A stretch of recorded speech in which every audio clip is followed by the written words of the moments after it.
அனைவருக்கும் வணக்கம். அடுத்தபடியாக நம்ம இந்த பிரேத ஜென்மங்கள் அடையக்கூடிய ஏன் பிரேத ஜென்மங்கள் அடைந்தார்கள் என்ற காரணத்தை பார்ப்போம். சண்டாளனிடம் அடிபட்டு மரணம் அடைந்தவர். சண்டாளன் என்றால் அவங்க பஞ்சமா பாதகங்களை செய்தவர்கள் என்று எடுத்துக்கொள்ளலாம்.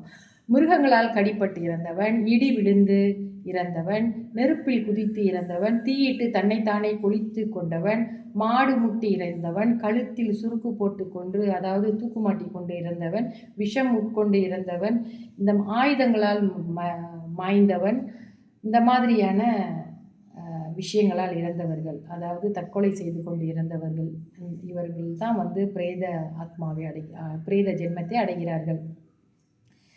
தவிர ஒருவருக்கும் இந்த திருடர்களால் இறக்கப்பட்டவர்கள் கூட இப்படித்தான் அப்படின்னு சொல்கிறாங்க. தாய் தந்தையருக்கு சிராத்தம் செய்யாமலே இறந்து விட்டவன் பிரேத ஜென்மத்தை அடைவான். பிரேத ஜென்மம் அடைந்தோர் அனைவரும் எப்பொழுதும் பாலைவனங்களில் சஞ்சரித்து இருப்பார்கள் என்று நம்ம பகவான் சொல்லியிருக்காரு. அதாவது பாலைவனம் என்றால் இந்த பிரேத ஜென்மத்தை அடைந்தவர்கள் அவர்கள் வறண்ட இடங்கள்ல சுற்றி அலைவார்கள் அப்படின்னு இங்கே குறிப்பிடப்பட்டிருக்கு.